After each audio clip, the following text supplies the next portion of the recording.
നമുക്കിന്നൊരു ദോശയുടെ റെസിപ്പി ആവാം. നല്ല ഹെൽത്തി ആയതും സിമ്പിളായതുമായൊരു ദോശ.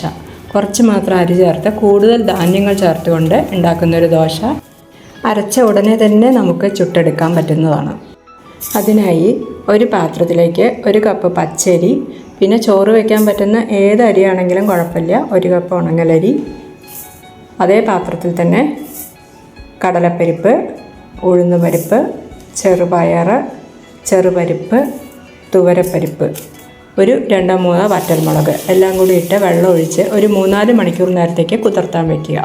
ഒരു 4 മണിക്കൂറിന് ശേഷം നന്നായി കുതിർന്ന അരിയും സാധനങ്ങളും ഒരു മിക്സിയുടെ ജാറിലേക്കിട്ട് അതിലേക്ക് 1 സ്പൂൺ കുരുമുളക്, 1 സ്പൂൺ ജീരകം, 1 സ്പൂൺ ഉപ്പ് ഇട്ട് വെള്ളം ചേർക്കാതെ ഒന്ന് അരച്ചെടുത്തതിന് ശേഷം ഒരു 1/4 ഗ്ലാസ് വെള്ളം ചേർക്കുക.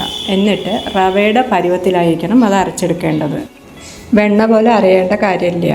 പിന്നെ അതിലേക്ക് ഒരു വലിയ സവാള ചെറുതായി അരിഞ്ഞതും 1 ടീസ്പൂൺ കായപ്പൊടിയും പിന്നെ കറിവേപ്പില അത് ആവശ്യത്തിന് ചേർക്കാം കേട്ടോ. നന്നായി ചേർത്ത് ഒന്ന് ക്രഷ് ചെയ്തെടുക്കുക. മാവിൻ്റെ കൺസിസ്റ്റൻസി എന്നത് ഇഡ്ഡലി മാവ് പോലെ കട്ടിയാവരുത്, എന്നാൽ ദോശമാവിനെ പോലെ ലൂസായിട്ടും വരുത്. പിന്നെ അതിലേക്ക് കുറച്ച് നല്ലോണം മല്ലിയില ഇതും കൂടി ഇട്ടതിന് ശേഷം ഉടനെ തന്നെ നമുക്ക് ദോശ ചുട്ടെടുക്കാൻ പറ്റും.